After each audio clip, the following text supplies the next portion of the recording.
view should be familiar enough, even though there's a lot of changes that have entered in the intervening century. It's Father B.W., Abbot I, and Fundator, founder, 1859.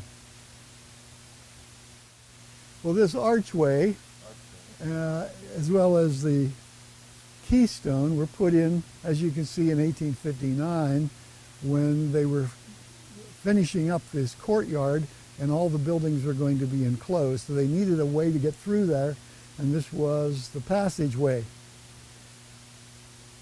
This whole building was monastery, and it was built right to the end of where you can now see.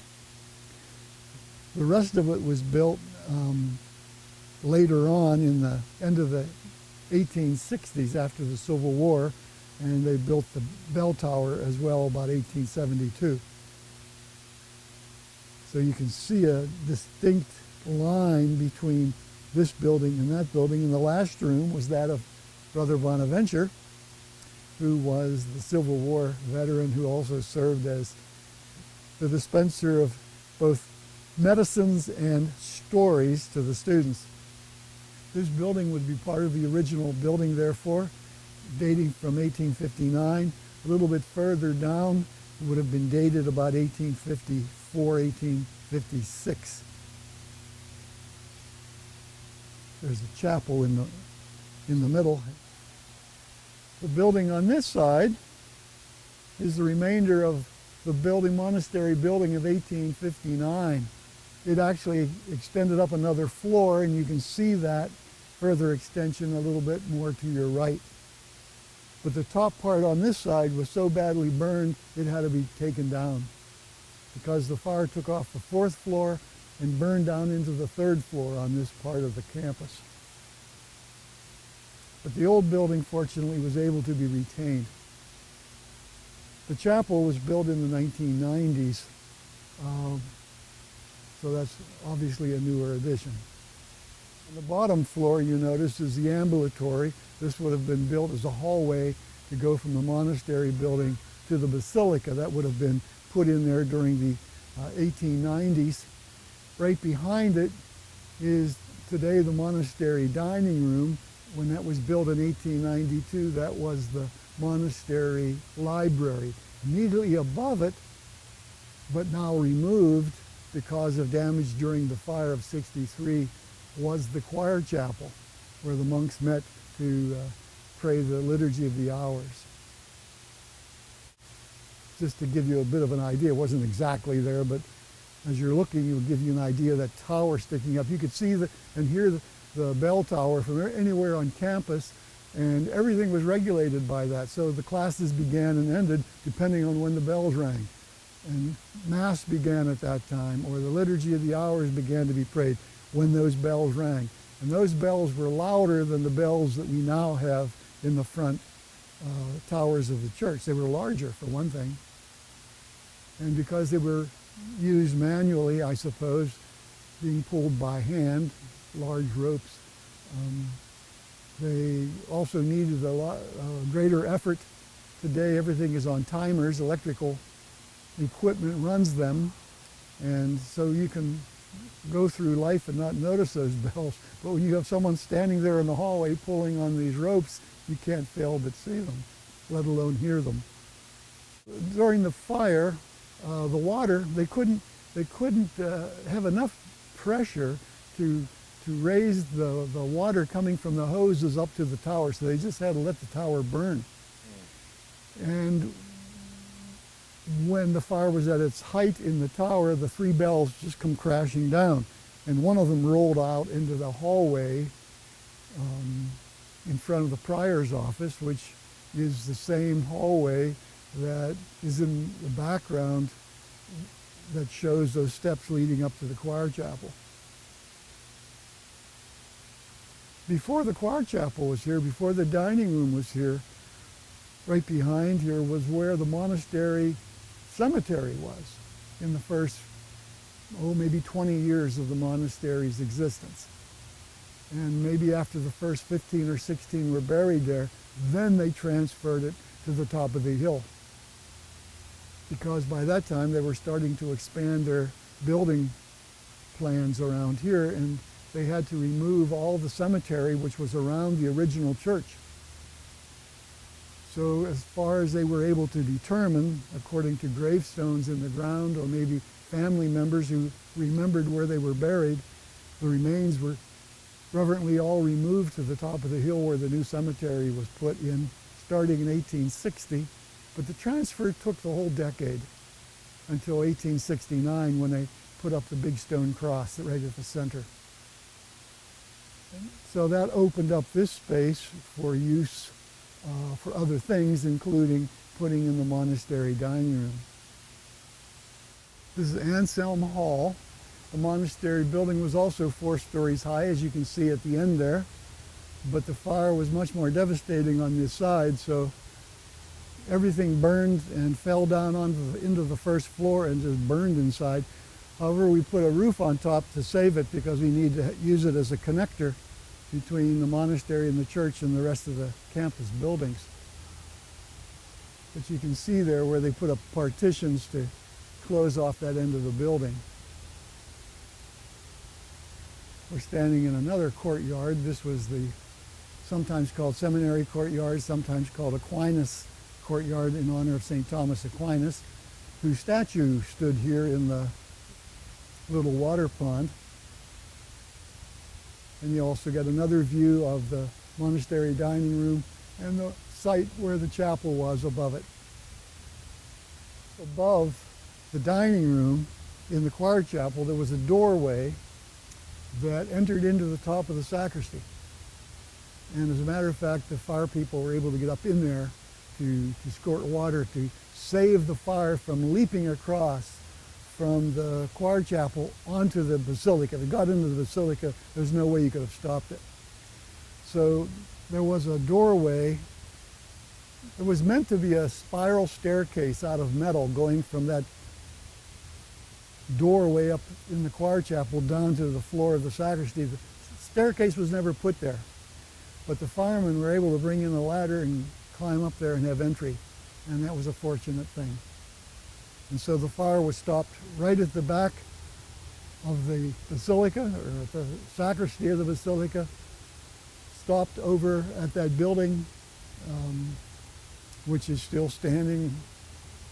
The remnants are still standing on that side and standing on this side. So there were 5 different places where the fire had to be stopped because of the courtyard structure. Behind there is Placid Hall. That was built in 1884. Fortunately, that survived the fire, and it also housed the kitchens in the bottom of it, and therefore we could continue to have meals prepared even during the day of the fire. So supper at least was prepared. I think everybody more or less skipped lunch. Everyone was too excited fighting the fire. And all during the week after the fire, we had a lot of salvage work being done, and the monastery didn't skip a beat as regards to regular prayer of the Liturgy of the Hours. And the following week, school started up again, a week late, but it started up again, and we were able to, obviously, because of the kitchen, able to feed everyone. Actually, the smoke and the water and whatnot got into that end of the building, but we were able to clean that up. We wanted to maintain as much as we could for the sake of connecting the different buildings. So we had to retain that. Just as we wanted to retain this bottom floor. It took a lot of work to rehabilitate it, even though it was rehabilitated, I suppose you might say, to the least amount of space available, but at least we saved that. And underneath it was a tunnel. That is to say, it was a basement. We call it the tunnel. It was a basement. There were storage rooms under there for the kitchen, at least halfway. Still used, right? Still used for storage. You can see over here in this corner, there's like a wall that's kind of perforated. Yeah. Because the bricks are placed in such a way that there are holes there. That actually was there at the time of the fire, and it had a corresponding part over on the other side. And they had to break that down so they could bring the fire trucks in here with those big ladders on. So they had to cut those down at the time of the fire. And then there was a tree or two planted in here. I think they had to cut those out also so that the fire equipment could get in here. And that wall was never replaced, and the trees have not really been replanted, although there's a number of other plants in here now. That tree would not have been here. That was planted later. So where did you contribute, in this section, or? No, I was over on the other side the whole time, pretty much. And looking at those films of the fire from the outside, I never saw those. I mean, I saw pictures of the time, you know, and photographs in the newspaper and stuff, but I did not, on that day, see the scene from outside. I was inside. And while it was 10 degrees below zero that day, I believe, it felt pretty warm inside. What were you responsible for during the firefighting? I just sort of joined in. One of the things I was doing was, at the very beginning, was leading the firemen around through the different hallways of the monastery so they could find where to bring their hoses to fight the fire.